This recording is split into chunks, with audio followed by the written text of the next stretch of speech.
ঈদের দিন বন্ধ থাকবে মেট্রো রেল। 19 জুন থেকে কার্যকর হবে নতুন সূচি। আজ এমনটাই জানিয়েছে Dhaka mass transit company limited. ব্যস্ততম নগরীর যাতায়াত ব্যবস্থায় স্বস্তির নাম মেট্রো রেল। এই বাহনটি চালু হওয়ার পর থেকেই সময় মতো গন্তব্যে পৌঁছাতে পারছে নগরবাসী। সরকারি অফিসের সঙ্গে মিল রেখে এবার মেট্রো রেল চলাচলের সময়সূচিতেও পরিবর্তন আনা হচ্ছে। বৃহস্পতিবার ঢাকা ম্যাস ট্রানজিট কোম্পানি লিমিটেডের কার্যালয়ে সংবাদ সম্মেলনে এ তথ্য জানানো হয়। 19 জুন 2024 তারিখ থাকে।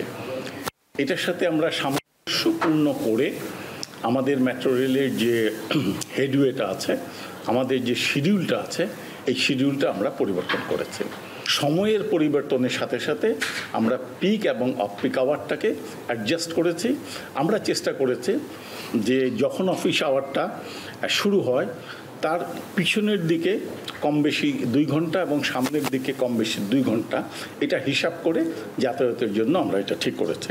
জানান, ঈদুল আজহার দিন মেট্রো চলাচল বন্ধ থাকার পাশাপাশি কোরবানিকে কেন্দ্র করে আরোপিত নিষেধাজ্ঞাও অপরিবর্তিত থাকবে। ঈদুল আজহা উপলক্ষে কোরবানির পশুর চামড়া, তারপরে এটা কোরবানির ছোট পশুও হতে পারে, তার সাথে সাথে কাঁচা মাংস অথবা রান্না করা মাংস, এগুলি বহন করা যাবে না। আমরা আগে থেকেই জানতে পারি যে কবে ঈদ হবে।